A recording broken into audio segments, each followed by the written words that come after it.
Hello guys, welcome back. Today we are looking at the simple pendulum in physics. We have this diagram which is drawn here for simple pendulum. We have point A, point B and point C. And the thing which you must consider in pendulum, which is first of all we have to start with the formula. The formula it is T equals small t over n, where big T stand for period, and we all know that period it is time taken for one complete oscillation.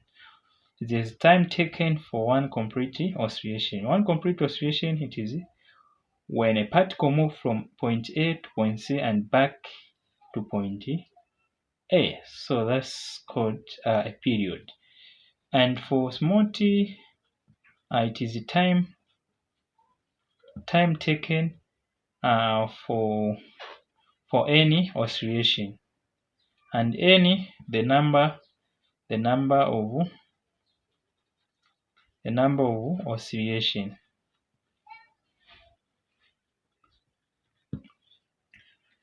Let's take for instance, if it takes 3 seconds for this bulb to move from point A to C, from point A to C it takes 3 seconds, then what is the period when this bulb when it reach at C back to B? What is its period? So from our formula, if you can see, we are given the time.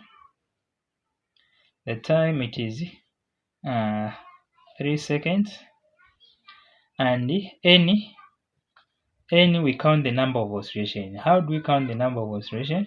We count stage by stage. From point A to B it is stage 1, point B to C it is stage 2, and from point C to B it is 3, and from point B to A it is 4. So that means it ended at 3. So it is 3 out of 4. This is a number of oscillation which we are having, because this n stand for number of oscillation. Because when it reach back to point A, that means we have 1, which is a complete revolution. So let's find a period from this diagram which we're having here. So it will be t equals small t, we have 3 seconds, then over the number of oscillation it is 1, 2, 3. So it is 3 out of 4.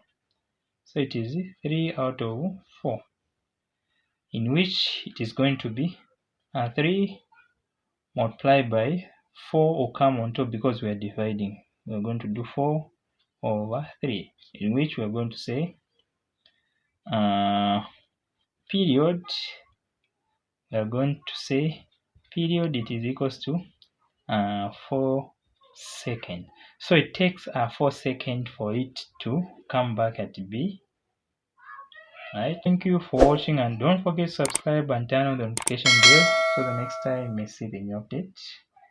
In the next lesson, we'll be looking at the speed, velocity, and acceleration.